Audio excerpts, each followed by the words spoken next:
So what I've been saying is you cook the burger in the pork. Fat. Welcome to the Glacially Musical Podcast. It is beer, metal, and swearing. Of course, I am your host, Nick Cameron, joined by my good friend, a man who looks like he's just been running, Keefy Chartreuse. How we doing today, buddy? I don't understand the reference, but I'm so cool, I have to wear shades. Ooh, Buck 3 all up in this bitch. You are Mick Fleetwood's Mirrorballs. Who's the head of the class? Me? You? Don? Who? I'm going to go with famous Scotsman Patrick Connolly. Actually, I don't think that's his name. I think you're thinking of Billy Connolly. Billy Connolly, yes, who famously played the dwarf lord in one of them damn Hobbit movies. He was the replacement for Howard Hessman in Head of the Class, and he was the Irish, which is strange, the Irish sergeant in The Last Samurai. Quite possibly the greatest samurai movie of all time in English. Ugh. I In English. disagree. No, man. The Last Samurai starring a white guy? Come on, bro. Never. I said, I know what you said. I still think it sucks compared to every other name samurai movie. in English. I don't care. I No, don't no. care. I'm handicapping this in English. Oh, come on. I mean, it's no You're off to a bad Yojimbo. start. Amtrak. Anyway, thank you for joining us. If you are here for the first time, it is beer, metal, swearing, beer check, greeting, beer check, vinyl check, news check, shirt check, go. Beer of the week for Glacially Musical. As the Beastie Boys famously said 3 or 4 episodes in this series ago, I can't pay attention because I'm on that dust. I am rocking Elysian Fields Spacedust. This sumbitch is 8%. There's an American Craft IPA finger fudge pour. What do you got, Keefy? Well, we are Donless, so I'm in the two hole. And we And I I, should have mentioned that. That's all my bad. We are down at Don because Don has a well, medical issue yeah, that's being nothing serious, but it's being sorted. So he fair could not enough. join us. I am obviously not at the home studio, and we may yet get a cat check today because I am cat sitting for another day, and I have a liquid death, even though I'm not at home. Third of your immersed. Where are your thirst? This is a one of the last ever Bury It Alives. I hope I can get more. I continue to be on the hunt for liquid deaths. Cheers. And I have my liquid death hat on today. I'm such a shill. Cheers, my friend. Cheers, finger fudgers. Cheers, everybody. Probably should have gone out of the glass on that one. Alrighty. When we get to the news check, I have 2 personal newses this week, along with one Oh, no musical vinyl metal check? You deuces. just skip the vinyl check I altogether? said when we get to. Oh, No, vinyl check. sorry. I had to change it I up. I missed what you said there. You know what? Sorry. Nobody listens. Nobody listens to Nick. Nobody listens I to Nick. do. I really try. And you know what? I try not to interrupt. But you know what? We're both bad at this. Because we are on the hip hop series, and I've been doing the hip hops, the hippin' and the hoppin' and the bippin' and the boppin'. My uncle's a famous jazz musician. That's from The Simpsons, if you didn't know. I have the Digital Underground's second album, The Body Hat Syndrome. This was a 30th anniversary release. Like most Digital Underground records, it is too long for one record. It is on 2. As you can see, this is a delightful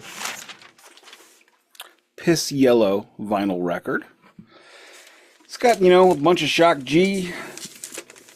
Not enough Humpty Hump, because no record has enough Humpty Hump, quite frankly. Every Digital Underground record should have been just Humpty Hump, if you ask me. But you know what? It's a good record.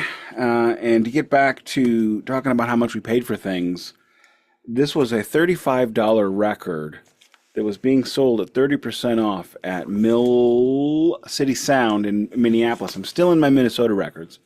But it was BOGO. So I bought this and Cypress Hill Back in Black. And I got them both for the princely sum of $27, the pair of them. This one is better than the other, just for the record. The other record this week that came from Mill City Sound. Remember how I told you Lawyer Wife was all about the REO Speedwagon that weekend? Well, because I don't know if I've made it clear on the podcast, but after I check these records, because I always check the records the day before my remote day. So the next day after this, I'm working from home and I listen to records all day. So they go into the up next pile, then they get filed away to their proper spots. So tomorrow I am listening to REO Speedwagon. You get what you play for.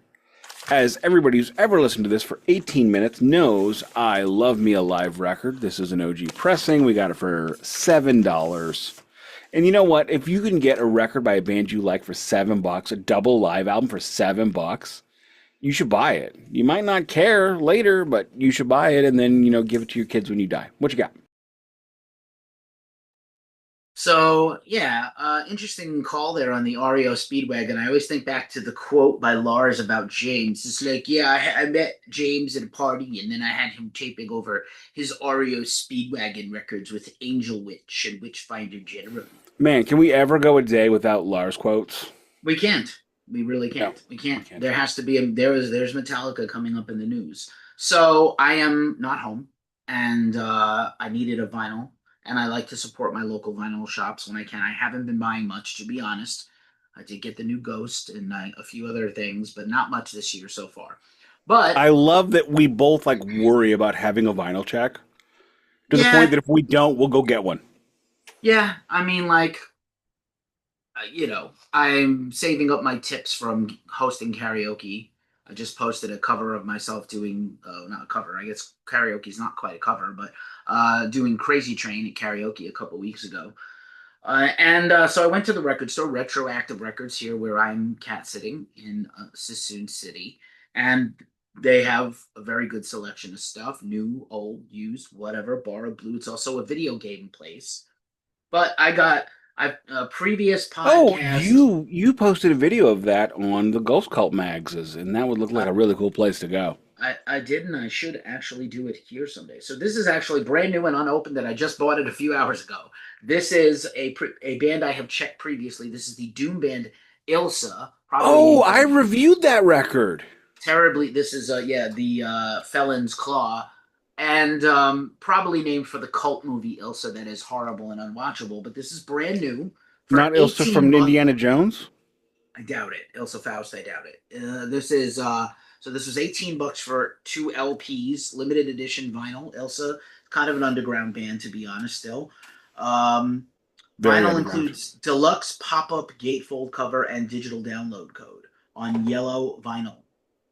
So I have not opened this yet, and I'm going to open it. Came in an outer sleeve, but already still in the shrink wrap. Interesting. So this is a brand new record. That happens a lot. I'm not mad at it. I wouldn't be mad at it. I'd be happy about it. So I'm gonna check it live and direct, and then I'll bring it home and put the extra. I presume there's no inside cover. I think this is A389 Recordings, which is now possibly out of business, and I think all their stuff was bought by another label, which is a bummer. But I still need Noisem. Yeah, Noisem is so good, and I miss them. And I saw them with Carcass and Obituary. Oh my god! Okay, get ready for this. Are you ready? Look at this front cover, right? And you have this, right, on vinyl? No, I don't have it. I need it. Okay, check this out. Look at this. I'm kind of in awe of this. I didn't even realize this. Look at this. Whoa! Oh, it's Cerebus. That's fucking awesome. Isn't it? Wow. Because you got the ILSA hand holding the chain, and you open the bitch up. No, that's tremendous. That is kind of tremendous. Yeah, right. It's the front cover, and it, kind of good. I didn't know that. I did not know that. Yeah. So, inner sleeve 1. I'm sure it's the same vinyl on both, so we'll just save the time and spare the rod or spare the child. And this looks like a translucent urine or a safety yellow. That's Gatorade. Gatorade lemon on 2 vinyls. I'm stoked. And again, for $18. A steal, $18? That's not bad. Retroactive Records, please check them out. And the guy remembered me from a couple of other times I've been in the stores. He was like, "How you been? Are you visiting?" Like, he knows he doesn't see me often, but he's happy to see me when I buy something. So, nice stuff. Also tremendous. Now, I am going to go...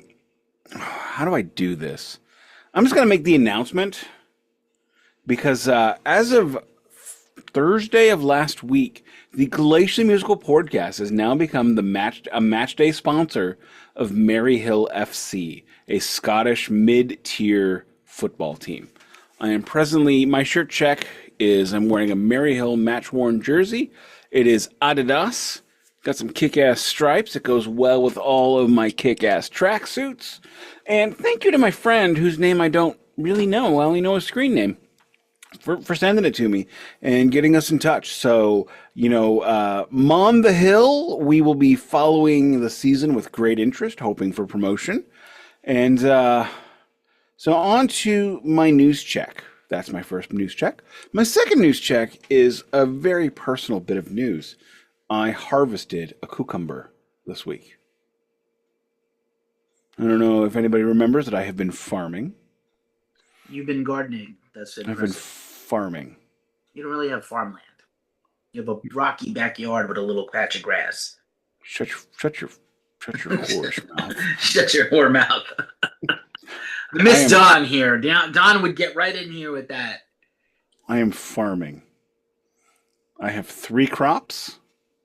One of the 2 crops, the cucumbers, has ruined the third, which is the bell peppers. So I expect no bell peppers to come. But I harvested some cucumbers and we ate some food out of my backyard. So I'm very proud of that. Now, my musical metal news check is the most metal band of all time. The Demon, the Span, the Panther, and whatever Paul Stanley is. It has been announced, sort of, on the Backhand Shady channels from Eddie Kramer that they are finally releasing the Kiss Alive 50th anniversary box set. So apparently they found the tapes for every show that was recorded for the live record. They found the tapes for all the rehearsals they recorded as well. I don't know what this means, except for the fact that it's likely going to be far more expensive than I'm willing to pay. But it's worth noting that this is the box set that Kiss fans have been clamoring for years. This is the release that the hardcore Kiss fans have been wanting. They have been wanting the full Alive treatment. So we'll see what actually comes out. It's always been my belief that the Alive album, the Alive exclamation point, the first one, it's been pieced together from all of the concerts they recorded. Because originally they recorded in Detroit, but they also recorded in the Quad Cities, and I forget the other ones, to be honest with you, because there's like 5. They recorded 5 more shows. And if you listen to Let Me Go Rock and Roll, in the middle of it, you can hear Gene Simmons say, "Let me hear you, Quad City," when they played Davenport, Iowa, one of the Quad Cities. So it's exciting, and we'll see how that goes. What you got, buddy? First of all, I have to ask you, were cops coming trying to snatch your crops? These pigs want to blow my house down, and I'm underground to the next town. I'm not going to say that I sang that song every time I looked at my crops. And that's all I'm going to say. Insane in the Membrane, which seems to keep coming back. We kept talking about that, right? So news check. We are in a very litigious time, and America is a very litigious country. So we're just going to talk about a few things going on in lawsuits. Metallica has sent a cease and desist order to the United States government for creating a drone promotional video about their weapons capability using Enter Sandman without permission. This is the latest in a long litany of bands who do not want the U.S. government using their music for any reason, or any politicians. It's completely not metal for the government to use your song. It doesn't matter if it's the government you support or not. Yeah, a lot of bands have been saying they don't want the army using their music to score their bombing runs to, or pump up their troops, or torture their, captives. And apparently Green Day was being used. Like, read the room, bro. Like, nobody, but nice job, Metallica. They often get a bad rap for suing everybody out of existence. But nice job for them. And like again, you know, war is usually wrong in most cases. But anyway, let's not die in a nuclear war. So That should also, be a round right there. Let's not die in a nuclear war. yeah, good That should be a times. round. Yeah. Second lawsuit news today.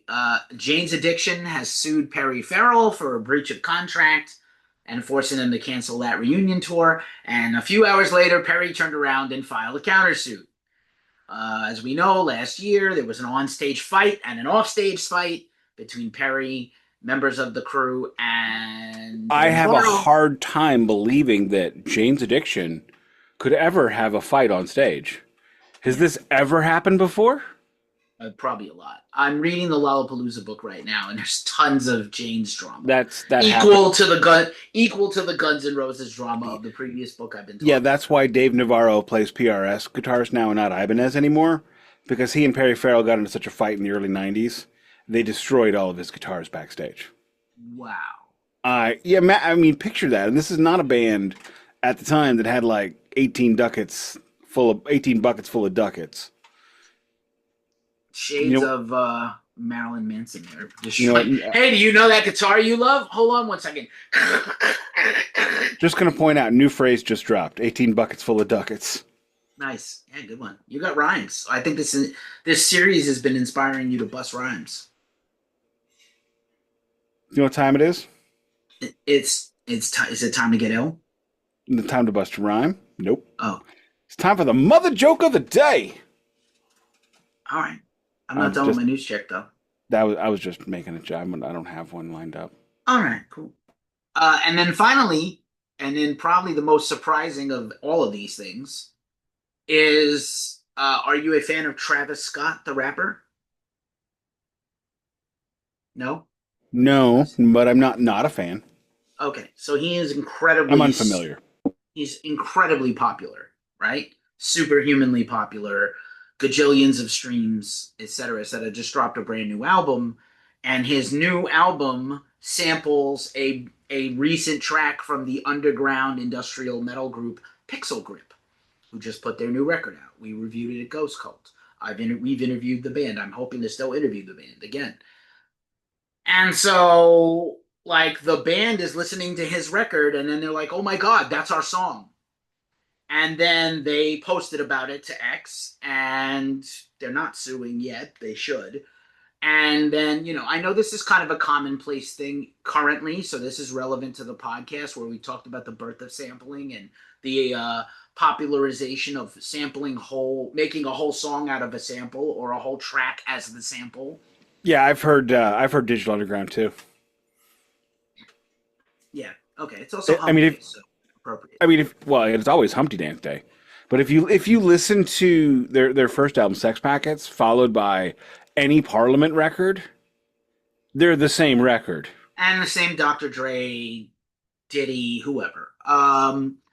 So the producer of the track, who's also like one of the most famous and legendary producers going right now, reached out to them and said, "Oh, we're gonna reach out soon about clearance." It's like, yo, it's out, and it's not a sample. It's the whole bed of the track is our song.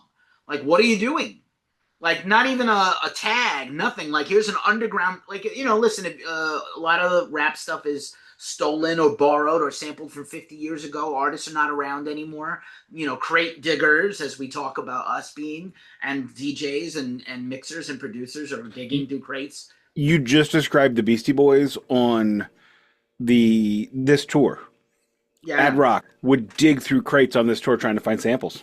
yes, but also, like, here's a band that's current right now with a brand new album out that you could help by A, paying them, and B, giving some credits and daps, some props, tag them in an Instagram post or a TikTok or something. This guy's one of the biggest stars in the world, and few people know about this awesome underground band. So we'll contact you soon to clear the sample. It's out already. It's out already. You're going to have to pay us, not just for the use of the sample. I would be very litigious about this and demand some remuneration. Remuneration? I'm sorry. Recompense. Recompense. Thank you. So thanks for helping me with the word. So, anywho, Words are my thing. they are, and mine. So lots of litigious things to talk about. Metallica, Jane's Addiction, and somehow Pixel Grip and Travis Scott finding their way into Glacially musical lore. And that is my news check, more or less. Lore, I prefer data. No, I like lore. Do you get the joke? I prefer Spock, period. Yeah, I got the joke. Sorry. Okay, so just... No one would choose Data over Spock. Come on. No one. Leonard Nimoy is a god. I'm not doing that shifty dog eye. And you hit the microphone again. Once again. Dee, dee, dee. Soundboard coming next week. Are we back yet? We're back. I was trying to do a good thing. So here's a better look at my shirt. Sure. And this is just an absolute beautiful shirt. This will be the only time it ever attacks my fat belly, because this shirt was made for a man who's fit. This shirt was made for a man that could run. We are not the Glacially Musical Podcast. We are unfit. This was made for a man that could run 8 miles in 90 minutes. Yeah, that's soccer. Seems boring to me. It's very boring. That is not what I do. I've been rewatching 1986 videos of the New York Football Giants and their Super Bowl year because I have no good football to watch. Phil Simms, motherfucker. There's plenty of good football. There is the Canadian Football League, which is the most superior outdoor league. Not at all. No one. What do you mean, not at all? It's got 3 downs, football. 110 yards. I don't care for it. Thank you. I like them to what they are. The farm team for the NFL. That's all they are. No, they're not that. Flutie Flakes. Legitimately. They're really the best 2 players to ever play in the Canadian Football League are Warren Moon and Doug Flutie. Yeah, but you know what? The Canadian Football League is still not that, because the Canadian Football League does not hire Americans. I don't know what that means. They don't. If you're an American and you go to the CFL, it's worse than being a gaijin on a Japanese baseball team. You don't play. You're sure. That's just untrue, but okay. It's not untrue. Okay. I'm talking about now, not about then. There's now, then there's then. Moving on. So that was partially your shirt check. Good luck to this. Listen, as much as I don't love the sport, it's kind of interesting and cool to see if anything comes from this. If we pick up some fans, if we make some people into soccer fans, I guess that's cool. You would like that very much, I'm sure. I like all the things. I mean, my thinking is it's just time for us to find a new way to get our name out to other people. And why not go to the motherland? All right. I'm making a face, but okay. Of civilization. Sure. I'll get my book. What's your other shirt check? Pink Floyd, Dark Side of the Everythings. Yep, I see it. Looks like a Yellow Brick Road on there. Yeah, it's Dark Side it's Pink Floyd, Dark Side of the Rainbow. And here's a oldie but a goodie. I recirculated my goat horror shirt and this hat from like a year ago where I was not using them for a while. So I pulled a few shirts out of storage, and this is one of them. What's the opposite of goat? There's no opposite of goat. It's an animal. Because I want to see like lamb chastity. Sure, that would be amusing. But there's no opposite of goat. I mean, goats are very chill and cute little animals. Have you not seen goat yoga? You know what I like goats for? Goat meat. Curry. Curry's a good use. Curry is fucking delicious. Lamb is delicious also. Sorry, everybody who's vegan and vegetarian out there. We're trying to get fans. I don't know what we're doing. We should not be allowed. You know what's not delicious? Veal. Veal. Well, you shouldn't eat it, but it is delicious. I don't think it is even delicious. Oh, okay. I have an easy time not eating it. Oh, good. I haven't had it in like 30 years, so I don't know. I mean, every now and again I get it to make meatballs, but that's different. But you need 3 kinds of meat. That's the fat is the flavor. 3 kinds of meat, Vinny. Don't put too many onions. You can't take the pork out. That's the flavor. 2 little onions. Too many. Do you know who played Vinny? I vaguely remember the actor, yeah. No, it's not an actor. It's Marty Scorsese's dad. Oh, really? Okay. He also Yep. kills Tommy DeVito in the movie. No, he's next to Tootie, who does it. Oh, sure. Okay. Tootie pulls the trigger. No, it's not Tootie. It's the other one. No, it's Tootie. It's not Tootie. It's absolutely not Tootie. You mean that pulls the trigger? It's not Tootie. I guarantee it. It's not that actor. Because that was Tootie in the scene. It's not Tootie in the scene, and it's not that actor. It's another fat Italian guy. You have It's Italian. it's like the line from David Chase on the Talking Sopranos podcast. How many fat guys can we put in this show? It's A not lot, him. apparently. It's not him. It's actually the guy who plays Mr. Sharp, who used to manage Michael Jackson from Wayne's World. How do you like them apples? Who's Michael Jackson from Wayne's World? Mr. Sharp from Wayne's World. I'm Frankie Sharp, a Sharp record. Yeah, that was I'm gonna offer Tootie. you It's not Tootie. It's a different actor. God, you are ridiculous. Just trust me. Trust me on this one. Don't look it up. Clackety clacker. I'm telling you, trust me. I know my Goodfellas. I know my Wayne's World. I know that actor. It's not the same actor. Frank Michael DeLeo was an American. Frank DeLeo, who was Michael Jackson's manager, and he looks like a big mob heavy, and they casted him in mob movies. Can I finish? Yeah, he's not. Was an American music industry executive, an actor known for his portrayal of gangster Tootie Cicero. It's not the same guy. But anyway, go ahead. Okay. I disbelieve you. It's wrong. How about that? Anyway, go on to the meat of the episode. Meat of the episode. So 1994 is when this happens. What happens in 1994? It's kind of a boring year. It's a midterm year. We are... Or is this the year where the music dies? It's not a boring year. Like, I just mean in terms of... I mean in terms of global events. President is impeached.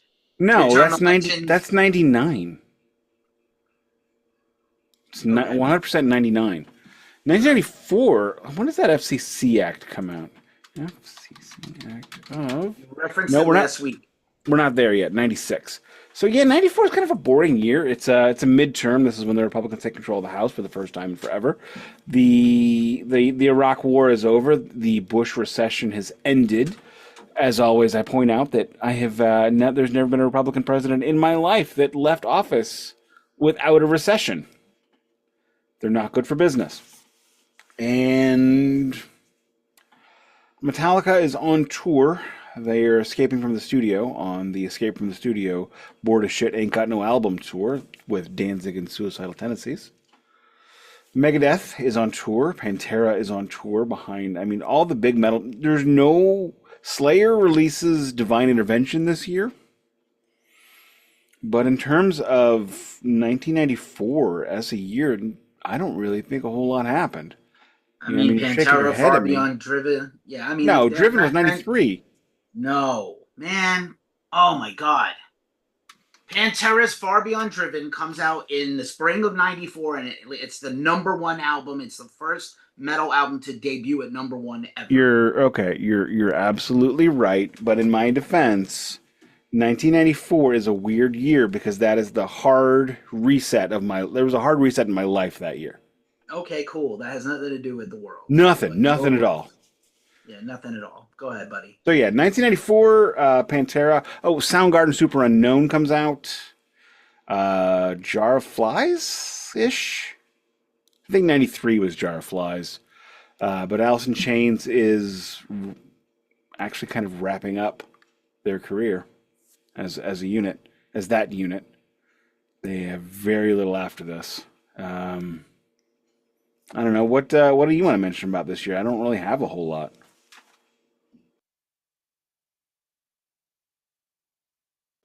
I'm sorry. I said, what do you want to talk about from this year? I don't really have a whole lot. Morbid Angels, nope, that's already out.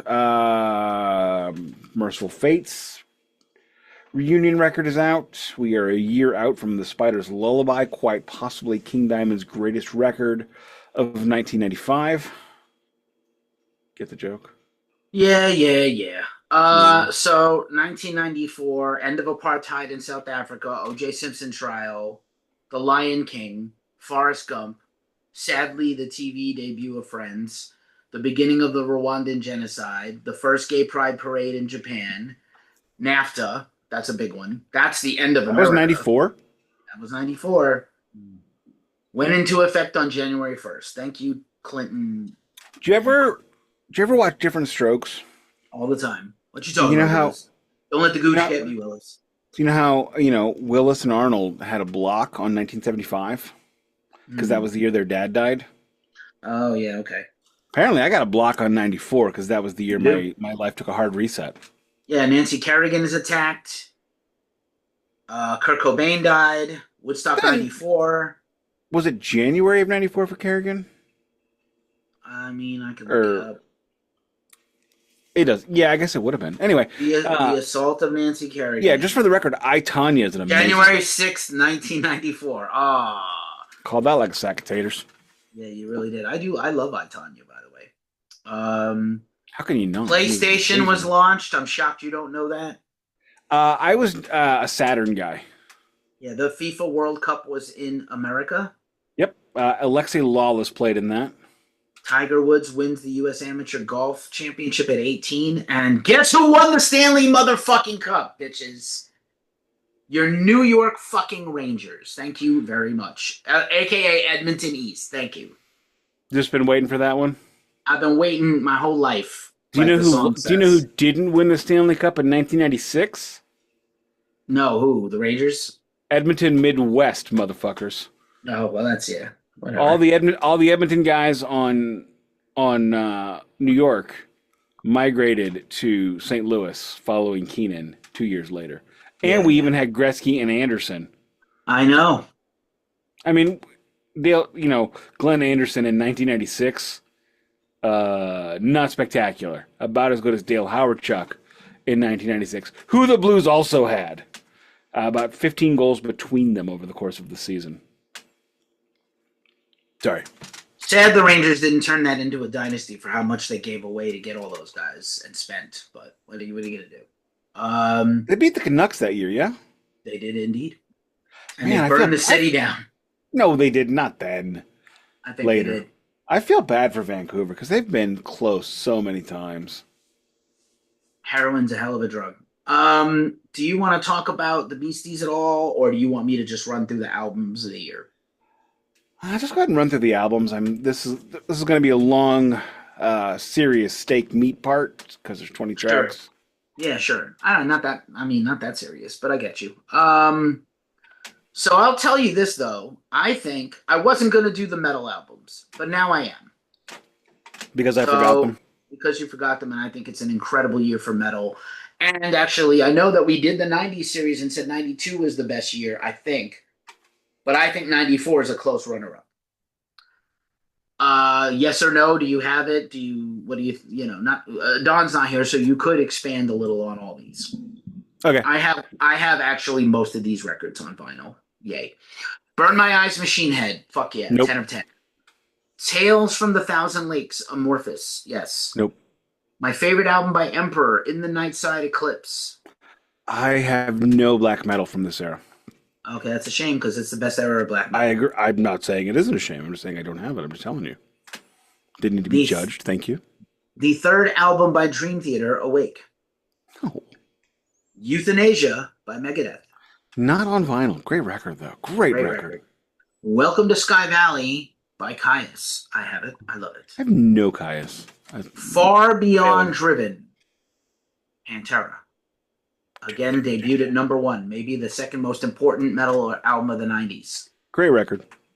When the Kite String Pops by Acid Bath. I love that title, but no. On Tour Now. That's the album with the Gacy painting on the cover. That Gacy painting was used by a bunch of bands. But mostly them. They were known for it. Was that the one where he's holding the poo-poos? No, it's the balloons. There was a band in St. Louis around this time called Gardy Lou. Sure. Who had an album called Stool Sample. I remember them, yeah. When they had a Gacy painting of a clown holding a tray of poo-poos. Yes, that's not it. This is a self-portrait that Gacy painted of himself as the clown in prison. As Pogo. As fuck. It's Pogo the Clown. Transylvanian Hunger by Dark Throne. Nope. Low by Testament. Yes. Arguably their first original album where they don't sound exactly like Metallica every song. That's the first Testament album I have. That is a great fucking record. The Bleeding by Cannibal Corpse, the final album, previous podcast subject, and the final album with Chris Barnes. I like them better with Corpse Grinder, I honestly. love them so much more with Corpse Grinder, but that's just me. Handful of Rain by Sabotage. Nope. Great title. Super Unknown by Soundgarden. I'm not a Soundgarden guy. That's a shame. We'll have to do some Soundgarden in 2026. Point Blank by Nail Bomb. Nope. Nail Bomb resurrected this year by Max Cavalera. Wild Honey by Tiamat, featuring current Judas Priest guitar player Andy Sneap. I don't know any Tiamat. Okay. I love except for the dragon. That's a good one. Pandemonium by Killing Joke, where Killing Joke goes like straight up Fear Factory industrial metal, and it's awesome. Nope. Probably your favorite album of this year. That's not Pantera, Did Mysterious Dome Satanas by Mayhem. No and no. Dawn is not here, so fuck Yngwie Malmsteen. Blasphemy Made Flesh by Cryptopsy. What did you just skip an Yngwie record? I mean, I just fucked the seven signed by Yngwie. Fuck him. Oh, I was gonna say, did he have an album called Fucking Yngwie Malmsteen? Because that'd be a cool record to listen to. That would be a smart record for him to do, but he would never. Blasphemy Made Flesh is the debut by Cryptopsy. Korn debut self-titled. Do not like Korn. That's a shame. Deliverance by Corrosion to Conformity. Incredible. 10 of 10. Good record. The Church Within by The Obsessed. I didn't know The Downwards, they go back to the 80s. The Downward Spiral by Nine Inch Nails. Flawless Victory. Fuck Nine Inch Nails. Yeah, fuck you. For Victory, Bolt Thrower. Nope. Moral I had Throne that. of... No, I have Fourth Crusade. I have it. I have all their records. Moral Throne of Nazarene by Incantation, their second album. Vicklinger Veldi by Enslaved, when they were still doing the Viking thing. Stoner Witch by Melvins, their major label debut.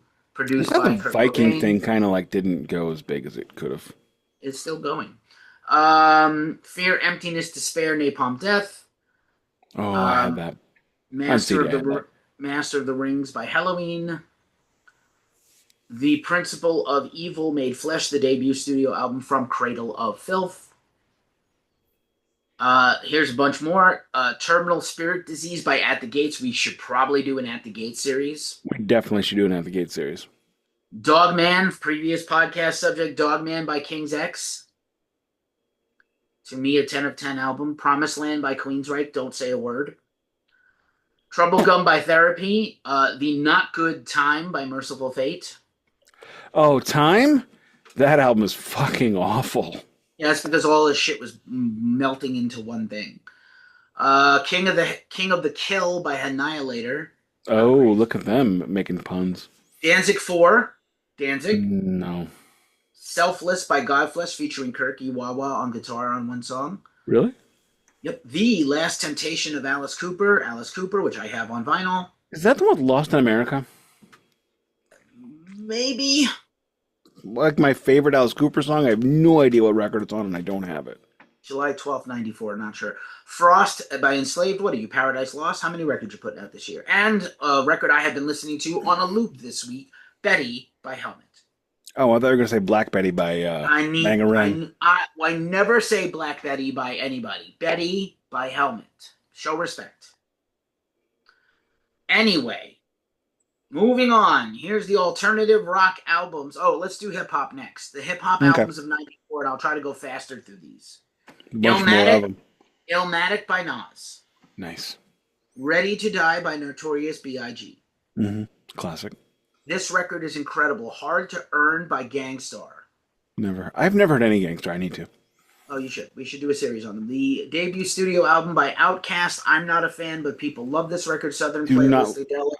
I don't like Outkast. I'm not a fan, but they are a favorite of some of my best friends. The Diary by Scarface, his third solo album away from the Ghetto Boys, who are now defunct, but becoming huge in retrospect at this time. Can we start a band called the Defuncto Boys? We could. The second studio album by Pete Rock and CL Smooth, the main ingredient. Blowout Comb by Diggable Planets, the second and final album. They are now reunited and on tour. So Shabazz Palaces is broken up then. Hmm. Super Tight by UGK. Stress the Extinction Agenda by Organized Confusion with a K. That was a pretty tight group. Tikal by Method Man, the solo debut of Method, which I I thought think is the last week had first. Method Man's first record. Red Man, not Method Oh, Man. And I think Tikal is the first solo album from any Wu-Tang member also, which is fucking wild. Common's record Resurrection, we talked about him last week. Thug Life Volume 1, a compilation that was popular on Interscope Records. Regulate, the G-Funk Era by Warren G and Nate Dogg. I kind of want that because Regulate is truly It's a amazing. banger. It's a banger. I'm trying to get to do it at karaoke. I haven't got there yet. Because I You could gotta sing get a the Nate Nate. Dogg. You gotta get a Nate I'm the Dogg. Nate. I need a Warren G. I'm the Oh Nate. shit! We need Honestly, next time you're honestly, in Warren town. G. Yeah, of course. Warren G's not. Let's be real. If he wasn't like the cousin of Dr. Dre, similar to Young MC, he wouldn't have been. Wait He's a minute. not a Wait a good, minute. Wait a minute. not a good Young rapper. MC's who's Young MC related to? Also, Dr. Dre. He's his cousin. Really? I didn't know that.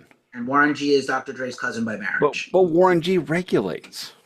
Warren G is mid as a rapper. I saw I him in know. person and he was good, but like he's Yeah, I know. lucky he got a career and a He's million sold. he's he's like Rob Zombie's cousin from Power Man 5000. His brother Spider, yeah. Is it 6 feet deep, brother? brother. 6 feet deep by the Gravediggers. Thank you. The Gravediggers. That was a band that I Diggers. wish sorry. That is a band I wish would have blown the fuck up. Satanic horror hip hop. Yeah, and then Prince Paul went solo and the band dissolved. I mean that This that should have been a huge thing. this guy's underrated as an MC. The Sun Rises in the East by Jeru the Demaja. Too many words. Word Life by OC. Genocide and Juice by The Coop, second studio album. Yes, I got that one. I know you do. There is a Dark Side by Redman. That's his second album. So Beat Redman is Nuts. the Paradise Lost of hip hop solo records. Could be. The Beatnuts Street Level by the Beatnuts. The debut studio album by Coolio, It Takes a Thief. I'm still beefing with Coolio He's dead.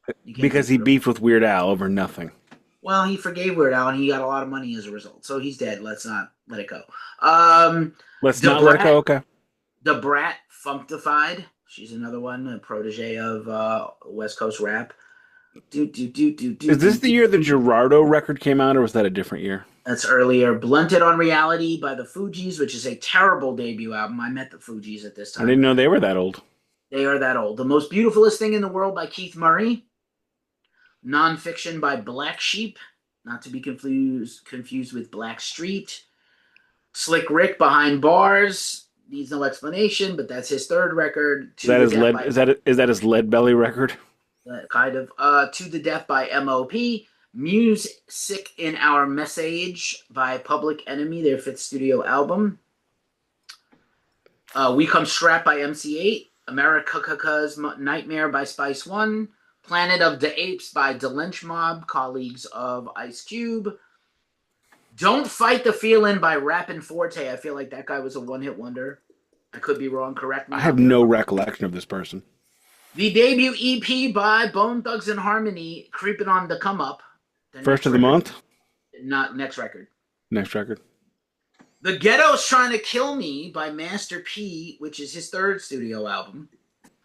The incredible Above the Rim soundtrack, produced by Dr. Dre and put out by Suge Knight and Interscope and Death Row, 94. Biz Markie, Biz's Baddest Beats, a compilation record. And the also put out the Murder Was the Case soundtrack from Snoop's Doggy Style sort of spin-off. I've never heard that. It's pretty good. Is it? Okay. So hopefully it's better than Doggy Style. Yeah, well, I mean, like when we finally do that West Coast rap series, we should do Doggy Style. Doggy Style has it's a 30-30-30. That's fair. I mean, that's every Snoop record, honestly. Well, yeah, I mean, he's too high to... And then Ant Banks, the Big Badass, which is his debut, I think. Oh, second record, sorry. All right, and then really quickly, let's just quickly do the alternative rock, and here's where the crossover is. and you and I have a lot of these. Grace by Jeff Buckley. Flawless. Kid has it. I don't have it. I need it on vinyl. MTV Unplugged Nirvana. Rest in Got power. it. Kid has that too. Vitology by Pearl Jam. My favorite record by Pearl Jam. I hate Pearl Jam. The Downward Spiral by Nine Inch Nails, or aforementioned. Shut up. Park Life by Blur. I'm good. Song 2 is on the next record, I think. Live Through This by Hole. I have it. Everyone should. Great record. Family loves it. Don't have it. Monster Kid might have it, actually, now that I think about it. Monster by R.E.M. Like their last good one. R.E.M. has like one great song, which is Man on the Moon about Andy Kaufman. No, they don't have one great song. They have about 10. But anyway, previous podcast subject, Purple by Stone Temple Pilots. Got that, yeah. Who says I don't? Throwing Copper by Live. Seeing them on Thursday. Mellow Gold, the third studio album by Beck. That was his third album? It was indeed. Chocolate and Cheese by Ween. That's their fourth. Push them daisies. Yeah, that's the record. Finally, have your moment and push the damn daisies. I know. I don't want him to come up. I want him to die. Too High to Die by the Meat Puppets, getting a resurgence because of MTV Unplugged. I'm gonna point out the two or three songs they did on the Nirvana Unplugged, way better than their record. 1,000 times better than their version. I'm sorry. I hate that I feel this way. I hate that you feel that way. Pisces Iscariot by Smashing Pumpkins, their compilation record. Oh, the B-Sides record. Yeah, Crooked Rain by Pavement. Again, a band I didn't really love. I respect, but did not love. The Holy Bible by Manic Street Preachers. I remember them. The Incredible Without a Sound by Dinosaur Jr. Oh, I don't like Dinosaur Jr., but I love Jay Mascis solo, and I love Lou Barlow solo. You never fail to mention that exact sentence every time. I will always mention that sentence. A band you should really like as much as Dinosaur Jr. or more is Sonic Youth's 8th studio album, Experimental Jet Set Trash and No Star. Oh, I love them just as much as I love Dinosaur Jr. Yeah, well. American Thighs by Veruca Salt. Oh, I remember them. Saw them live. I covered them about 6 or 7 years ago. Danny took photos for me. Do You Wanna Die? Rubberneck by the Toadies. Oh, I saw them with oh my God. You want to talk about an amazing, amazing live band. Seasons to Risk was the second opening act. I just interviewed them. And they were late. Upcoming vinyl check. So we had like a 90-minute Toadies set as the opening. It was amazing. Kind of cool. That would be all their songs, 90 minutes. Yes, it was. It was all of them. All of them. Here's another classic of MTV, Teenager of the Year by Black Francis, a.k.a. Frank Black of the Pixies. And this is the one where Beavis and Butthead watched the video where the drummer is pointing the stick into the camera and Butthead goes, "Stop pointing that stick at me, you." Also, I saw the Toadies open up for the Red Hot Chili Peppers in 94. Yep, I saw that tour. File Under Easy Listening by Sugar, Bob Mould. Nice. I love Bob Mould solo. Here's the record we were kind of alluding to last week. No Need to Argue by the Cranberries is this one with Zombie. Yeah, that's being re-released 30th anniversary version. I've already pre-ordered my copy. Good copy. Good job. Pony Express record by Shudder to Think. Jar of Flies, Alice in Chains, Dookie, Green Day, Incredible, Weezer, Blue Album, pretty great. Let Love In by Nick Cave and the Bad Seeds. I was recently... Wait, did you say Dookie? Dookie by Green Day. I thought that was 93. Nope. Okay. Weezer, Blue Album 94, Nick Cave, Let Love In by Nick Cave and the Bad Seeds. This is one of my favorites. I don't know if it was asked recently which is my favorite. I don't know yet. I have to go figure it out. Ruby Vroom by Soul Coughing, Move Outside and Let the Man Go Through. Definitely Maybe by Oasis. Smash by The Offspring. I discovered Smash is Keep Them Separated. I don't like your sound effect. Stop. I love that sound. Yes, sir. I don't like that. Move on. You're not Victor Borga. You're getting on my last nerve, and the podcast is not even over. Smash by The Offspring. I'm going to skip my Offspring story now because of you. Under the Pink by Tori Amos. Whip Smart by Liz Phair. Geek the Girl by Lisa Germano. Your lawyer wife would be a fan. Bush, 16 Stone. Sunny Day Real Estate Diary. Wait, that was 16 Stone. That was the debut Bush, right? I believe it is, yeah. That was 94? Yeah. Feels like it would be a 95 record. Horrible Green. I would have said 92, but Yeah, Diary, Sunny Day Real Estate, Grassroots by 311, terrible. very. A record I have previous podcast check, and a record I have For Your Own Special Sweetheart by Jawbox. Johnny Cash, American Recordings 1. Pretty great. Sleeps with Angels, Neil Young, not good. Boingo by Oingo Boingo, the final album by them before Janie Elfman shut the band down and went solo. This album is exactly... Well, hang on. Oingo Boingo was still happening in the mid-90s? That is correct, sir. I did not know that. Yeah. Naveed by Our Lady Peace, a.k.a. Canadian Pearl Jam. Motorcade of Generosity by Cake. You probably have this. I do not. Recorded in Sacramento. Anarchy by Chumbawamba. That's not the good one, is it? I don't think it's the good one yet, but... Do they have a good one? Yeah, of course. I got knocked down. I get up again. That's a good song. Is it a good album, though? I don't know. They were a punk band before they made a hit song. Stranger Than Fiction, a record I love by Bad Religion. A punk band before they had a hit. Tale as Old as Time. Same tale as old as time. And Dogman Star by the London Suede, a.k.a. Suede. Not familiar. So all those things came out. A phenomenal record year for hip-hop. A pretty great year for metal, despite Nick's earlier demonstrations. And a pretty great year for alternative rock. This is when alternative rock becomes an adult and votes and drinks for the first time. And leaves home. I would say it's the zenith of alternative rock and grunge, but... Yeah, I agree. It's the zenith of West Coast hip-hop, if I'm being honest. The East-West thing kind of goes away after this, and it kind of just, like, reconverges. Well, Pac doesn't have his big records yet for another year or two, so I think we're not quite there with the West-East. I think by the time Ready to Die, the second Biggie record and California Love, that's all 95, 96. So I think... God, California Love is a great one. Absolutely, yeah. There was a heavy metal cover of it by a band called Korean Fire Drill. That's a great name. That has blast beats. Every time I'm watching the video in the living room, lawyer wife comes in and she goes, "What the hell is this?" I don't know, but I can't stop watching it. I reviewed that album too a long time ago. But let's get to the Beastie Boys. Give me 30 seconds of pontification, Keefy. One lonely beastie I be, which I've been using that catchphrase to promote our series. Sorry if I lost my temper there. I just don't like the mouth noises. You've been told many times, and you just continue to grind my gears. And I know that you think it makes for a good podcast, but it's just kind of getting... I'm sorry. I just think it's funny. It's not funny to me. Do it to your friends. Okay, do it on my podcast that I'm the co-host of. And there's no Don. There's no Don here to go, you know what I like? Sheaf. I miss that guy. He makes you better.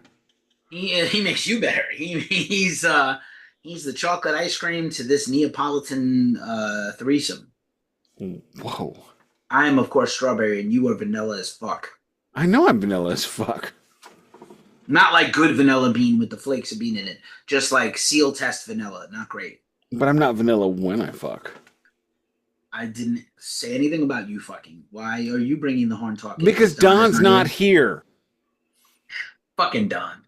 All right. One of us has got to bring the horn talk. You're bringing the schneef talk. So Don brings two things besides the bumper: the schneef talk and the horn talk. You picked up the schneef mantle. Leaves only one for me now, doesn't it? Does. I got to see live tomorrow. I'm sorry. That's awesome. I'm jealous. Is it? Who else is playing? Collective Soul. You're gonna be shocked at how many songs you know from both bands. No, I will not. I know all the songs. They're great live. I wish I was seeing one. I saw live last summer with STP and Our Lady Peace. And each of those bands. I think Our Lady Peace is even on the tour. They might. Yeah, they are. It's four. I found out it's 4 bands. But that's too many for a weeknight. I have Friday off. It's fine. I know, but it's just too many. Our Lady Peace is. I got Friday off in a hotel room. It's fine. Mostly the original band. I don't know that band at all. Not even a little. Okay, they have 2 big hits from the '90s. Starseed is one. and the other one is like the ballad. Live has like 10 to 15 great songs. They're gonna play most of Throwing Copper live. You will know it all. Ed is Yeah, I the know only Throwing original Copper. member. He fired everybody, so it's So just it's the singer. Ed and Kids from the Neighborhood. Ed and Kids from the Neighborhood, but they are great and they do a I great don't job. doubt it. I don't doubt that at all. And then Collective Soul is mostly the same three guys and two other guys for the last 10 years. Look, So, if you have two original members or two classic members in a band, yeah. that's plenty for me. And the Collective Soul drummer was the fastest drummer in the world 2018, 2019, and 2020. I should In say some it's plenty for competition. me. It's plenty for me as long as you're not Jefferson Starship. We They built have this one. city. They have no. That's Starship. So real quick, I don't know if you're aware of this, but there's Jefferson Starship right now that has like one 950-year-old something player who does not seem to know where he is on stage, and a bunch of very attractive young people. And there's also Mickey, whatever his name is, Mickey's Starship, and they're both coming to St. Louis this year. And you will go to neither. I expect to go to Starship because it's the family arena, and I'm expecting, based on what I have seen on tickets sold for the shows, that they're going to start sending out emails that I can win tickets. I am trying to find a list of the Beastie Boys Check Your Head tour, and my Googles sucks ass. I got to be honest here. I know they played about Well, 120 shows. We did it last week, so we don't have Did to we? do check Oh. your head. Do you mean no communication? No, I meant Check Your Head. So let's talk about El Communication a little bit. This is recorded in 1993 to 4 between, obviously, tours. And this is the first time the Beastie Boys have been in between tours, really. There was no Paul's Boutique tour to speak of. There was a tour, actually, so there was a Madonna tour, recorded License to Ill, and then License to Ill tour with Run DMC, and then Paul's Boutique flamed out quickly, and they recorded Check Your Head for 3 years. And you know what I think they learned the most of from that 3 years? How to do that record again in about 6 months. Because the recording of Ill Communication, this is the only time in Beastie Boys history where they put out similar records, 2 records in a row. Check Your Head and Ill Communication are very much sister albums, except the difference is that Ill Communication, I think, dips even deeper into the 70s. I mean, if you look at the cover is a John Belushi looking motherfucker ordering at a car hop. What that has to do with anything, I don't know. It does look like it does look like Blues Brothers Belushi. Like Joliet Jake Blues. It's not though. It's not. It's an old photo they got permission to use, and apparently the photographer was some old guy. Took the photo 30 years prior to this. And yeah, I get it. It's a 50s picture. It's a 60s picture of a drive-through where you used to have to pick the speaker up on a wire and yell into it, "Can I get 2 moves and a shake and a try?" Wait, so this isn't a drive-in. This is a drive-through. Yeah. Okay, I got it wrong. I always thought it was a drive-in. Maybe like a sock hop. It could be a drive-in. I know drive-ins also have that, right? Like, okay, fair enough. I'm not Midwestern, but they sent him a demo of the record, and he's like, "I don't understand what you're going for or this music, but whatever it is, you can use my photo." All right, cool. Thanks, guy. He definitely, hey, real recognizes real. Yeah, I will say I do love the photo, and I don't think we've mentioned we are on the Beastie Boys' 4th record, 8th release. And our 5th episode of Beasties. Yeah. And we don't have a logo still. This is another one of those situations where there's no logo. It changes. They really don't. Yeah. Well, actually, they had an artist specifically letter this album. So that font is specifically was created for that album and all the artwork and the stuff. And then the inner sleeve, I figured you might have had this. I don't think I have this one. Do you want me to grab it so we can show it off? Or yeah, no? yeah. Please do. I'll give a pause so you can go ahead so we don't see your butt. Action. Welcome to the Church of Suicidal. Wait, what? Sorry, 3, 2, 1, action. Go ahead. All right, eat your own butt. Do have this record. Came with a hype sticker. This is a repress. This is not a modern. Dig the back cover. We have Mike D playing the Sega Genesis. Adrock with his Les Paul Special. MCA playing the stand-up bass. I mean, I can't speak to that enough. And they mention it. You know, you've got DJ Hurricane, Mike D on the Green Trap kit. There's Hurricane right there. And there is the cover that we discussed. When we do this on YouTube, we can actually show you the covers if we have them, which is pretty cool. And the inner sleeve got some serious Buddhism stuff going on. I believe that is the Tree of Life. Don't quote me. May I interject? Fun fact, that is the first prominent artwork on a music album by Alex Gray, who would go on to be world-renowned for his work with Tool. And most of the Tool records and live stuff and merch and videos are all done with Alex Gray's artwork. Now that I have the record out and I'm looking at it, the chef's salad is the most expensive thing on this menu. Interesting. How much is it? $1. $1. $1. Oh, I'd buy that for $1. I'd gladly pay you Tuesday for a chef salad today. Wimpy never said that, sir. I'm pretty sure it's Wimpy. I said Wimpy. Gladly pay you Tuesday for a hamburger today. Was it Tuesday? I'll check.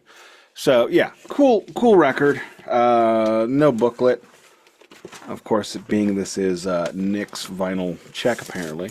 Is this related, by the way? This is released on Grand Royal, which is the Beasties now vanity label underneath their deal with Capitol. Yes, the Check Your Head was on Grand Royal as well. Okay. Good to know. Which record has the lyric, I'm the Grand Royal President, I'm also a member. Oh, no, it's this one. This one.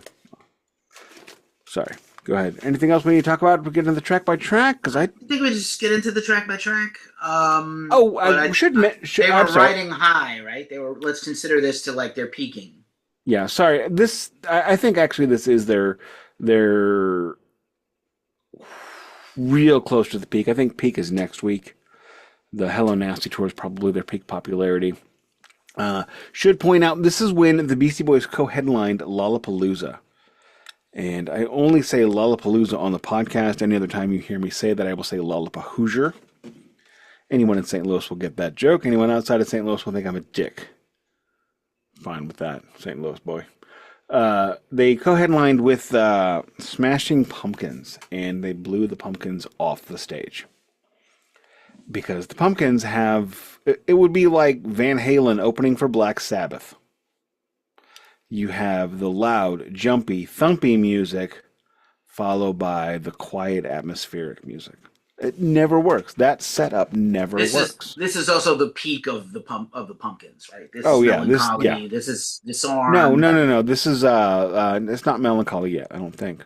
No, you're right. You're right. It is Melancholy. Or you know what? Melancholy's the next year. You're right. Is Melancholy after the B-side one? Yeah. So you're right. Oh, okay. Then yeah. So it's not quite the peak. They're not peaking yet. This is Siamese Dream. Somehow still. Well, I think they toured quite a bit off Siamese Dream, if I'm being honest. Yeah, so, and the Smashing Pumpkins actually said, look, we can do this one of two ways. You can get into this, or we can go through the motions. And I have been begging my friends, can we just leave? They said no. So the Beastie Boys played Lollapalooza, the first hip-hop band, I believe, to headline. They were a co-headliner, and they fucking killed it. It is the only time I ever saw the Beastie Boys, and I am so glad that I did. Because they only played St. Louis one more time after this, and I did not have the opportunity to go, or I chose not to go because it was Hello Nasty, and at the time I did not like Hello Nasty. As much as I loved the Beastie Boys, I would get off and on the train frequently over the years because I was convinced by a succubus that I did not like them. But this album is the first album that I ever bought contemporarily by the Beastie Boys. I bought this at Street Side Records. On the same day, I purchased Morbid Angel Covenant. Nice.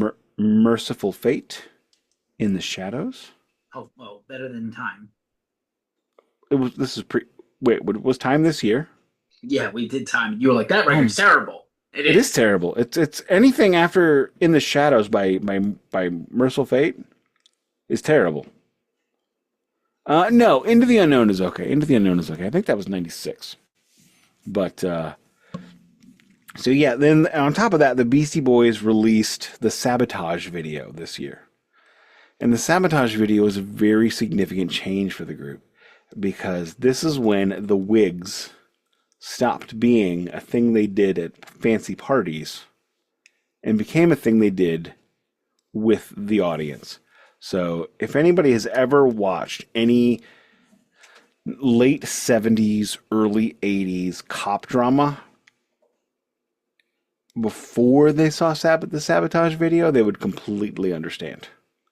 That video is still my favorite Beastie Boys video. It is up there with some of my absolute favorite mid 90s videos. The other one being Pepper by Butthole Surfers. Because they both just perfectly hit a vibe in a way I that don't most mind things the never sun could. sometimes. The image. Is that also Spike Jones? Shows. Is it It Spike might Jones? both be Spike Jones. I'm not sure. If so, that would check out why they're both completely amazing. Sure. But anyway, I think that's all I have about the background, the lead up, and if you're ready, I'm ready. Let's kick this. Track listing, go.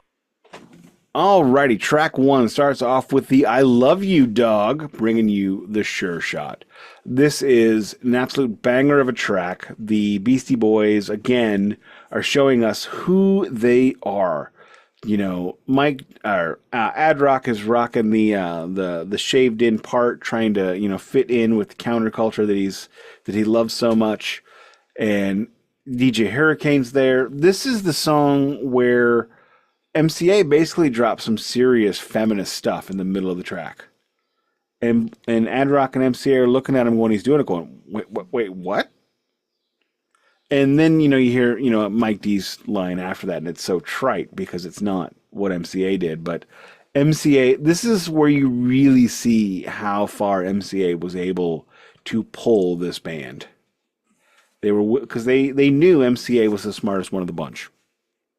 So anywhere MCA led, they followed. It was a great video, a great song. I loved them in tuxedos at the end going to a casino. And the Beastie Boys, one of the things I love about them so much is they are the kings of referencing. You know, you know, take another Pelham 1, 2, 3. If you want to do the rhyme, then come see me. I pull up at the function and I'm Kojak to all the party people that are on my Bozak. I got more hits than Rod.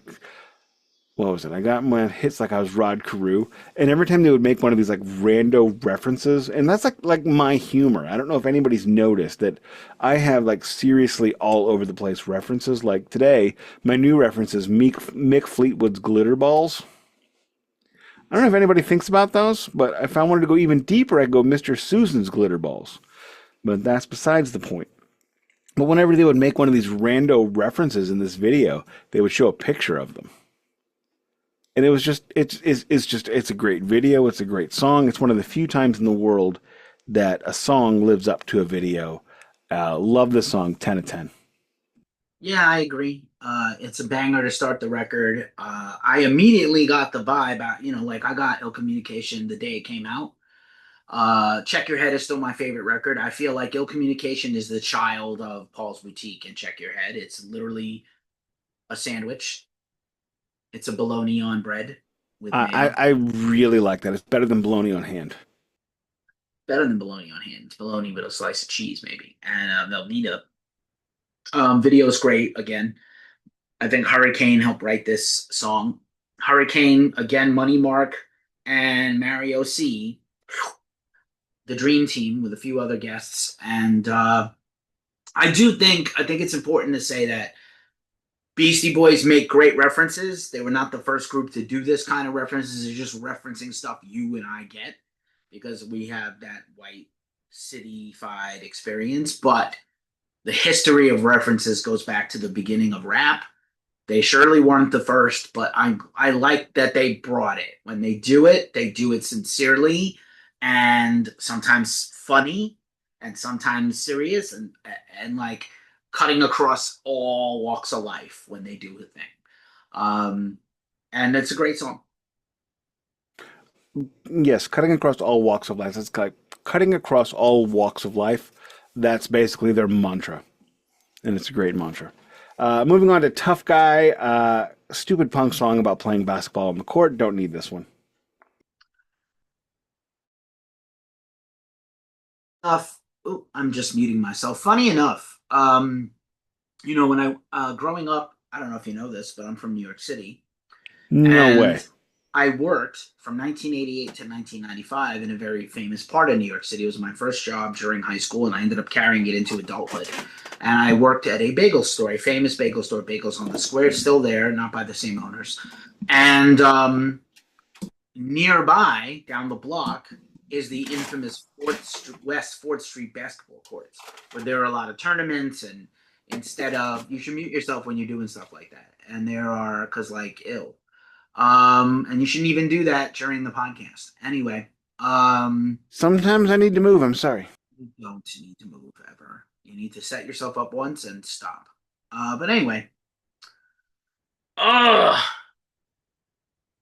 I lost some Famous train. bagels. Famous bagels. Yeah, well, it like that basketball court. That's like that song Yeah. reminds me. It's not a great song, but it's not a terrible song. It's I, okay. I don't need it. All right. I'm not mad at it, but I don't need it. Moving on to B-Boys Making with the Freak Freak. This might be my favorite song on the record. It has like my favorite sample they've ever used. If this is going to be that kind of party, I'm going to stick my dick in the mashed potatoes. And you haven't lived until such point you have a minister texting you from time to time if it's going to be that kind of party. Referencing this. Love it. All right. I think I like it a lot. It's good. It's not, to me, it's a step down. I think the first side of Check Your Head is just flawless, and I think I That's already it's have a couple not of a couple of stumbles here. it's not fair to compare this to Check Your Head. Check Your I Head is mean, we have to compare it to Check Your Head. It's the record before this directly. okay. Fair enough, but it's their only 10 of 10. Check Your Head or Yeah, this? Check Your Head. Don't know. I don't know. Uh, It's the only perfect record. 10 of 10 is perfection.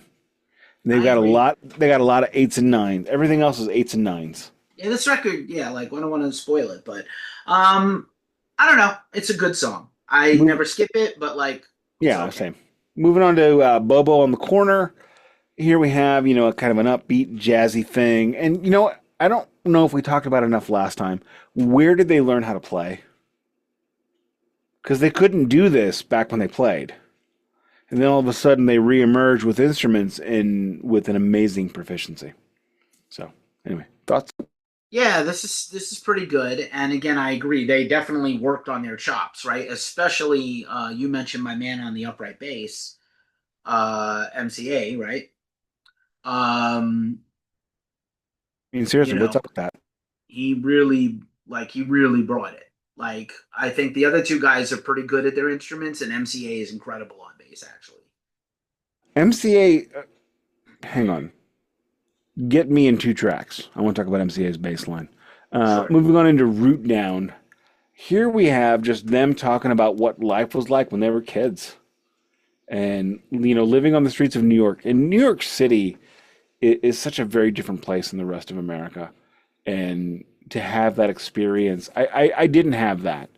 But I kind of feel like I got an idea of what it must have been like from this song. Great song, 10 of 10. I agree. Root Down is probably my favorite song on this record that's not Sabotage. And it is amazing. So much so that I bought the CD single with the remixes because I needed to just listen to this shit on a loop over and over again. And this was actually my, like, I'm getting ready to go to a gig music in 94 and 95. Like, oh, I'm going to the Pantera show. I'm going to put on Root Down on my 5 CD changer in my home stereo in the projects. And I Five fuck, CD changers.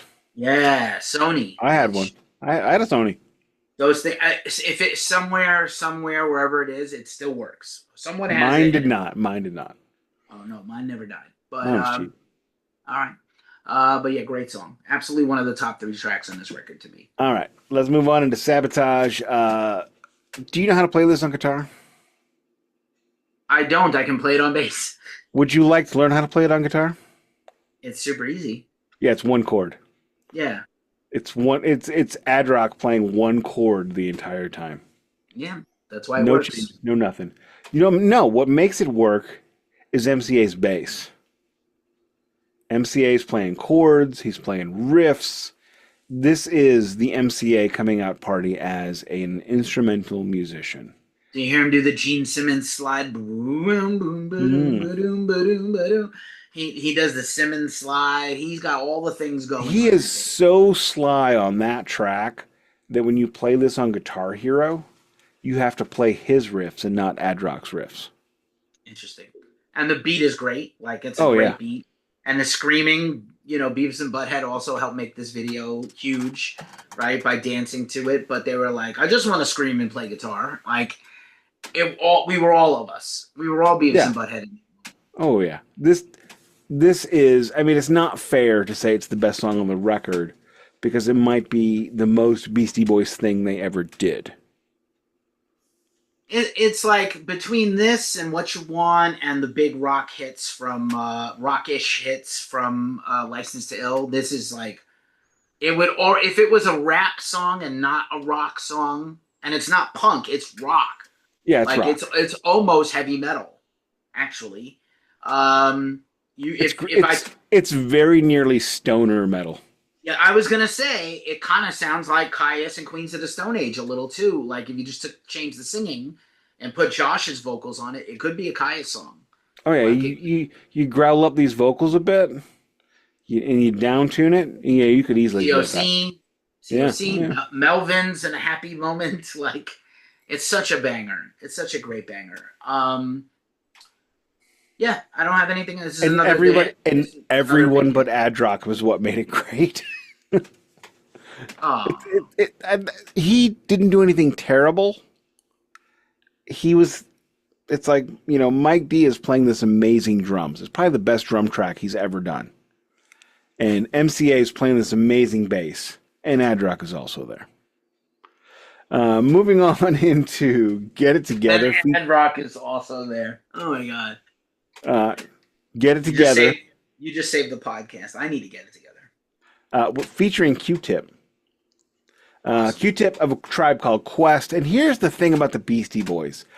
How many white rap groups can you name where significant African-American legit rappers guest on their tracks? Groups, not many. Eminem for sure. Eminem's different. Snow doesn't count. Snow, Third Base, you know, Vanilla Ice. You know, these guys... Tommy Lee. For them to get a black dude on the record, they had to pay them. I mean, I'm sure I'm sure Q-Tip got paid too, but I mean... Both Tribe Called Quest and Beasties are on major labels at this point. Yeah, I mean... I'm sure he was paid for the feature. I'm sure he was paid. Let's talk about how Q-Tip is fucking everywhere in 1994, though. Like Delight, Cruisers in the Heart. Oh, yeah. He got a feature everywhere.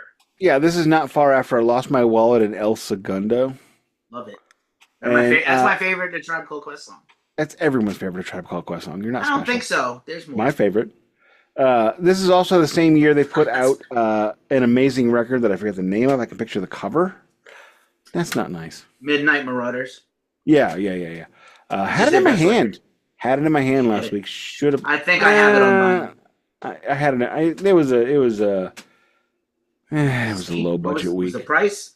Nah, it was a low budget week. I was still letting the kid buy a record. Boomerang back to it and get it eventually. Okay, worth having. I think it's worth having.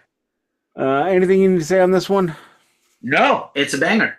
I love Q-Tip, and I love them when they do a collab. They don't have one bad collab. Is there a bad collab in their whole?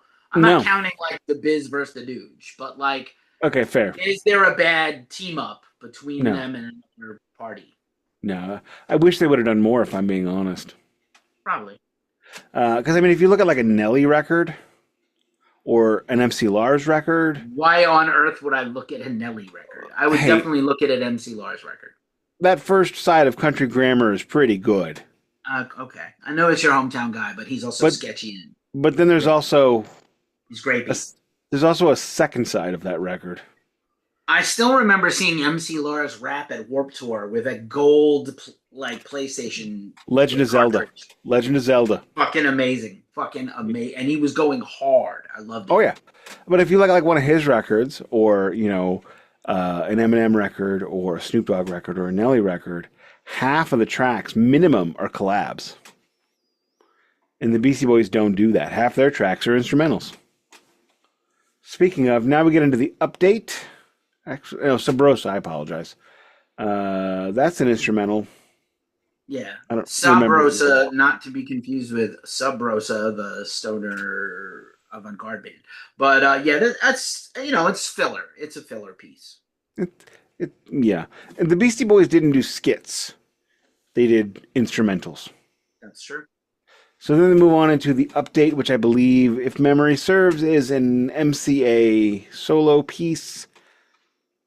Yeah, a little under the radar. MCA has gone way too serious for it to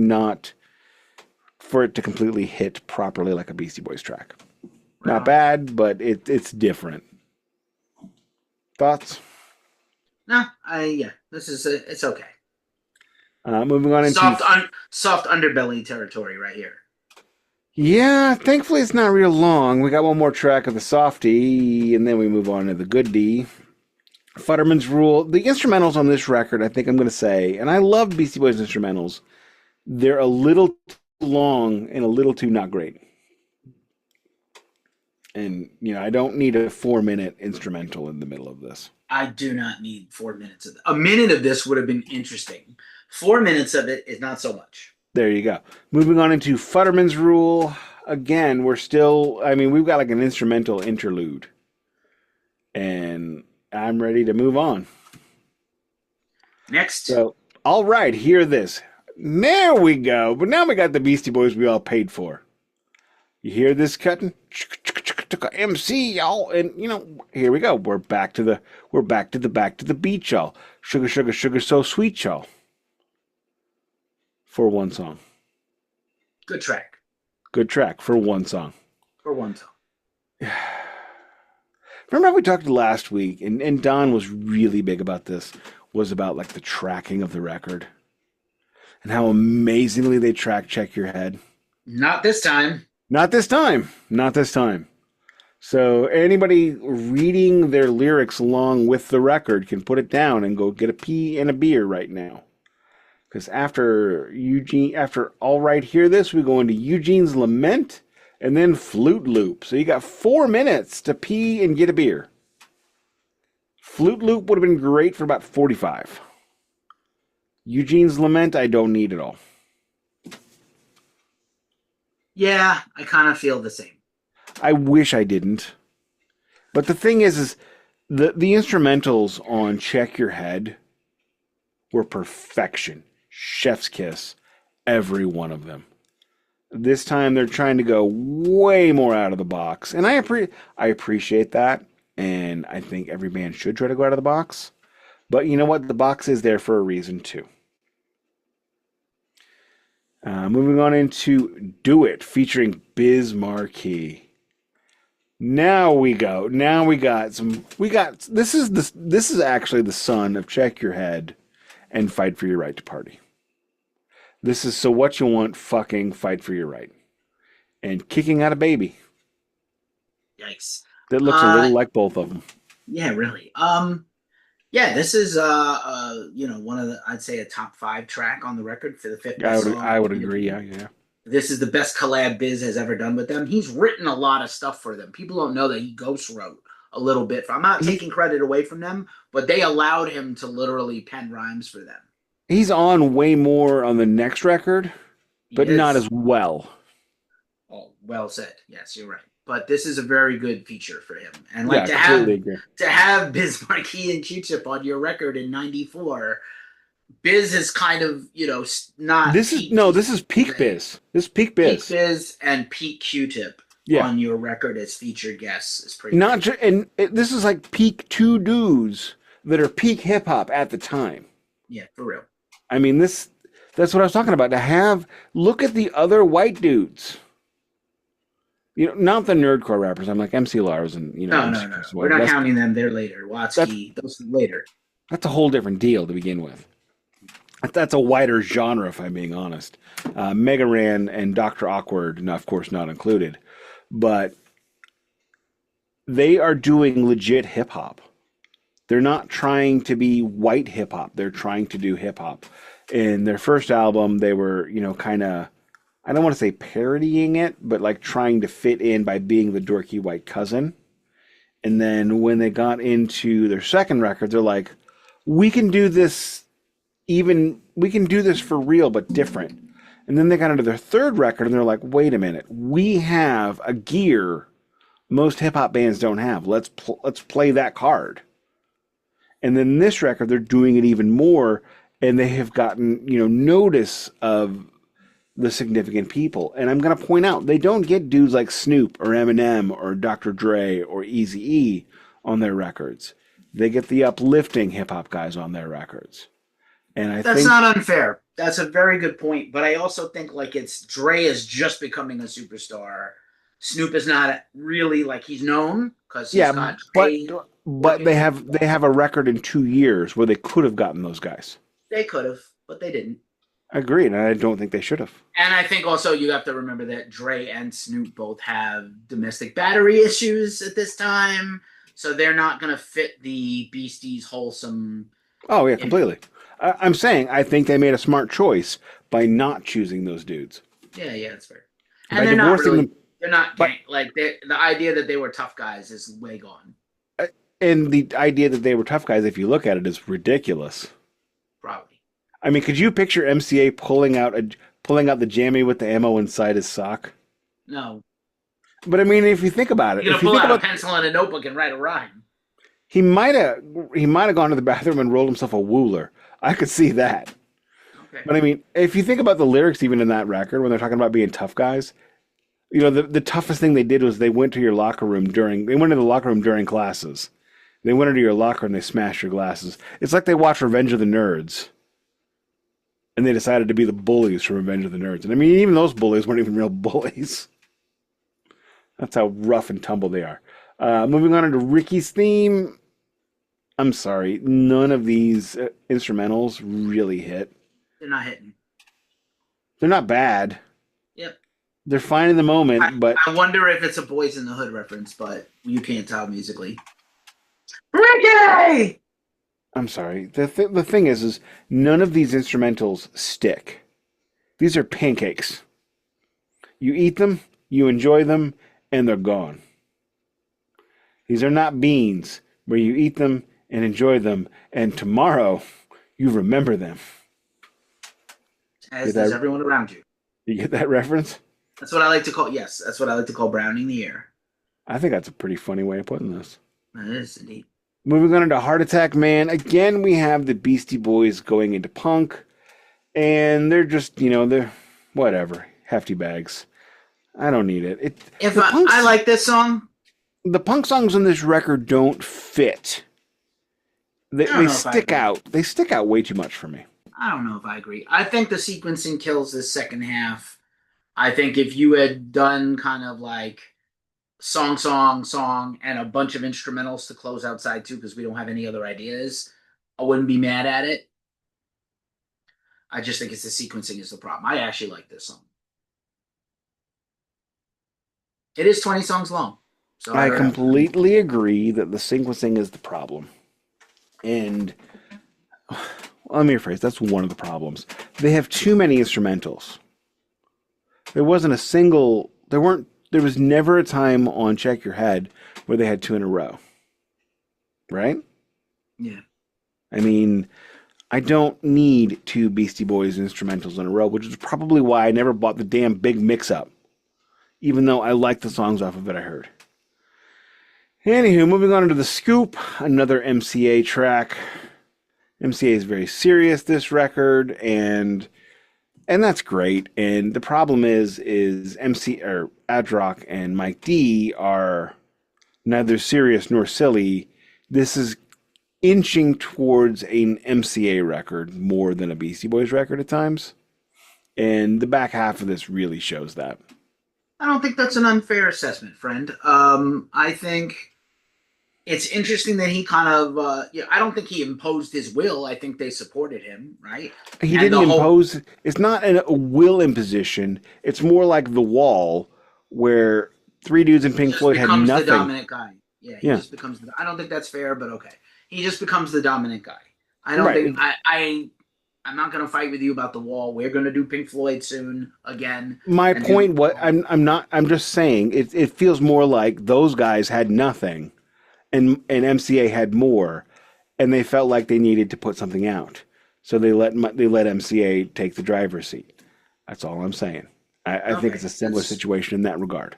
He did have kind of a I don't want to say, it's not fair to say a spiritual awakening, but he's having a spiritual and political awakening At this or point in time, reawakening. he considered being celibate even to be as Buddhist as Well, he straight could. edge was a very big thing at this time too. So like, I wouldn't be surprised. All their friends are ex-punks. A Yeah, oh lot yeah. of punks were, I just watched this really great documentary, former podcast check of mine, Judge, which is a New York hardcore band that was really the early progenitors of straight edge hardcore. No drugs, no alcohol, no fucking, no swearing.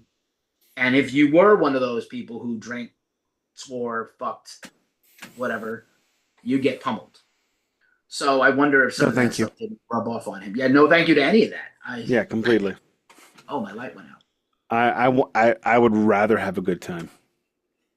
So Ditto. um, I'm here for a good time, not a long time. don't threaten me with a good time unless you fucking mean it. That's my life. Let's just kick out the last three of these again. Shambhala, more of the MCA Buddhist influence.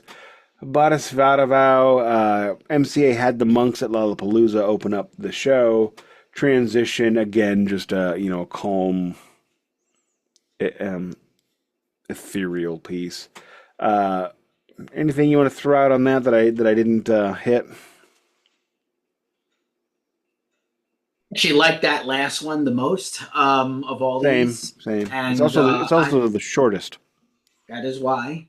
And maybe they got the cue. I don't know. Maybe they figured it out. It's a pretty fun track, and it comes up from time to time, just randomly sometimes, and I don't skip it. I like it. I don't skip anything on this album, but I mean, now that we're really digging into it, It's about 7 tracks too long. yeah.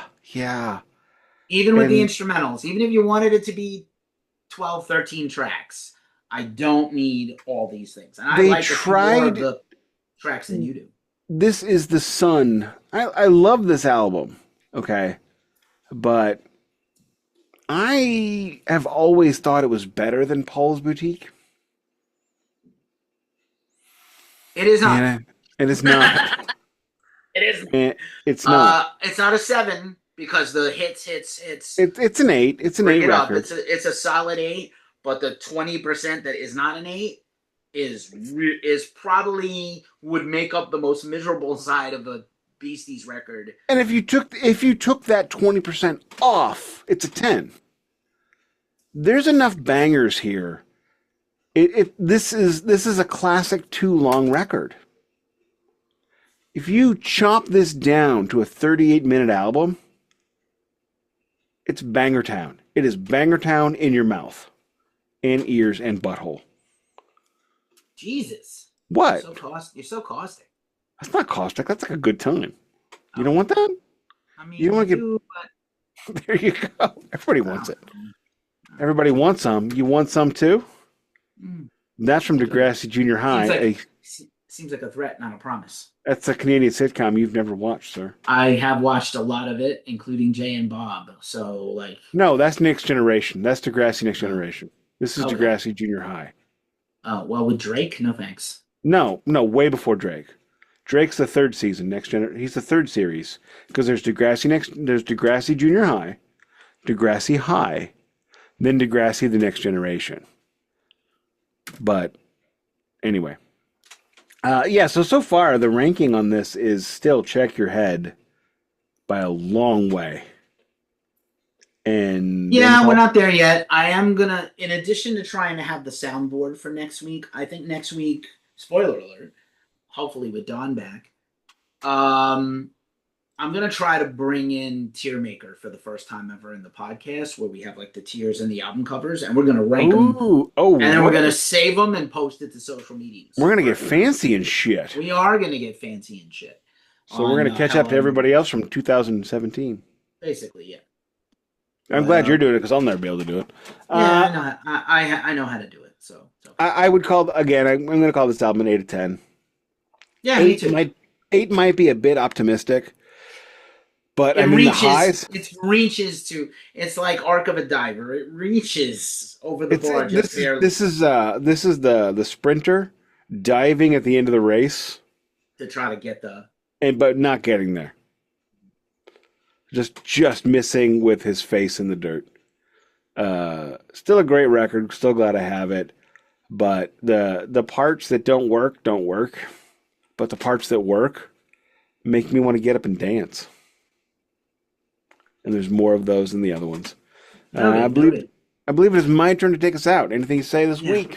I think this, for some people, this will be their favorite record because the hits are just absolute 10 of 10s. Completely agree. And Sabotage is an all-time classic song. Might even be their best song. Sabotage is the only song they have in the rock canon. I don't think that's accurate, but okay. The rock canon. I think, well, I don't know if I agree with that, but okay. I might be using rock too narrow. I don't know. Is rap rock not rock? No, that's rap No. rock.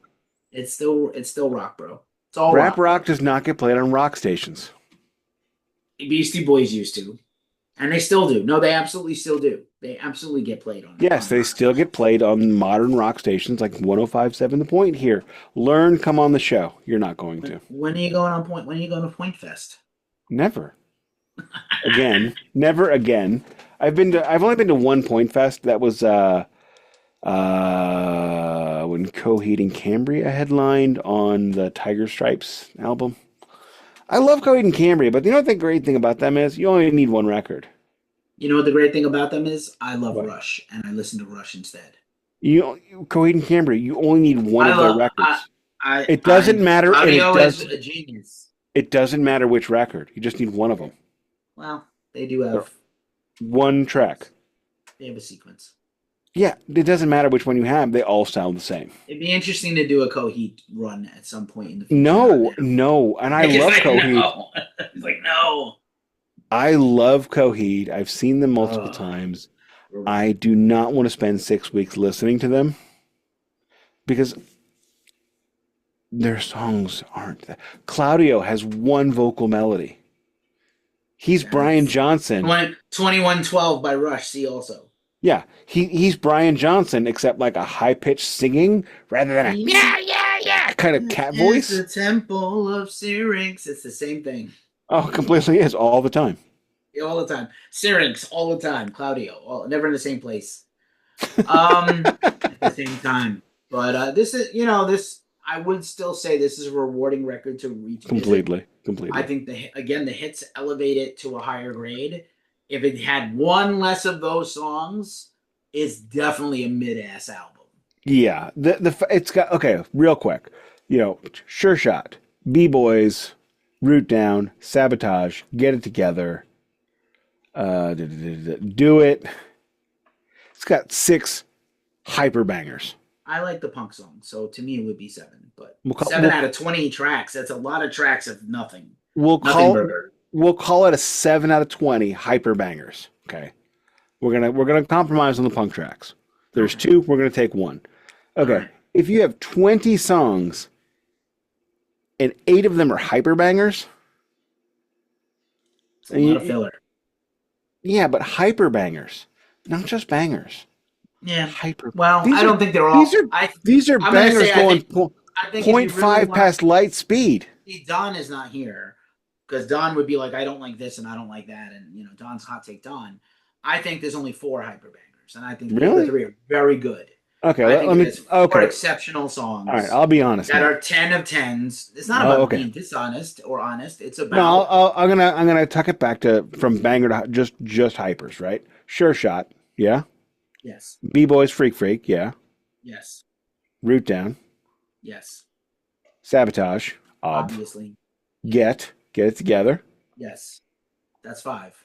do it. I don't think so. Oh, I don't think so. I don't think it's a hyper banger. I think it's just good.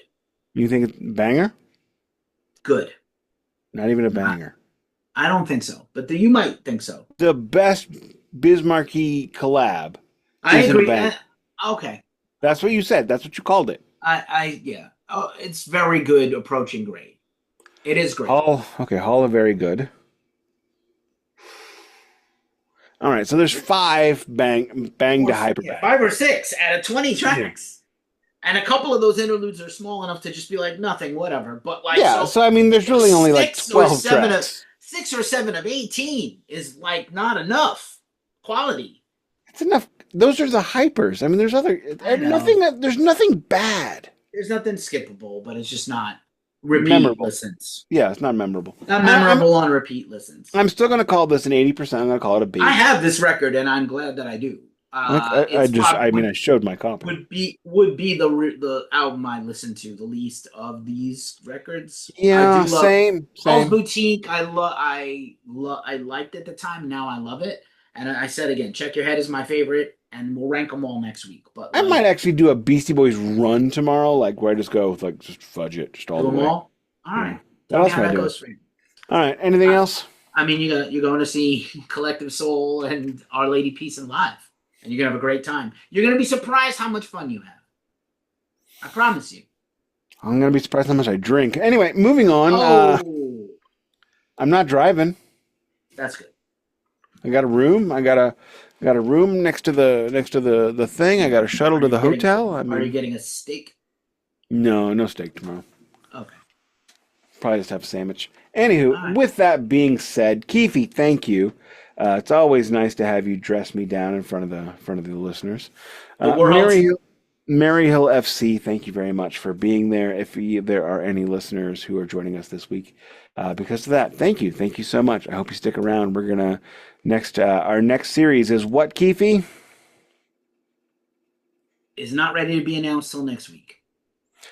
Our next series is very serious metal that took place in a country you're very close to, if you're a Mary Hill FC supporter. So bear with us. We had to take a bit of a turn this year just to do some new stuff. But that being said, everybody, thank you for listening. Like, subscribe, smash, crash, up the bung, peg your buddies, whatever you do, especially if you're Don. I don't want to talk about Don because he's not here. I don't want to talk about Don if he's here. Miss Don, Miss Roy Thomas Baker.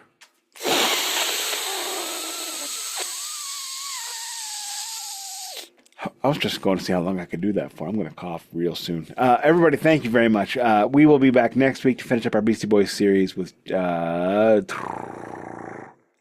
Nasty. And then we'll move on to our Chaser and then to our next series. We will announce the next series in the next weeks. With that being said, thank you for joining us. As always, this has been the Glacially Musical Podcast. It does not play in Peoria. And my nose hurts really bad. Yeah, you messed up. Stay tuned for that new giveaway coming later this week. Oh, I didn't even mention that.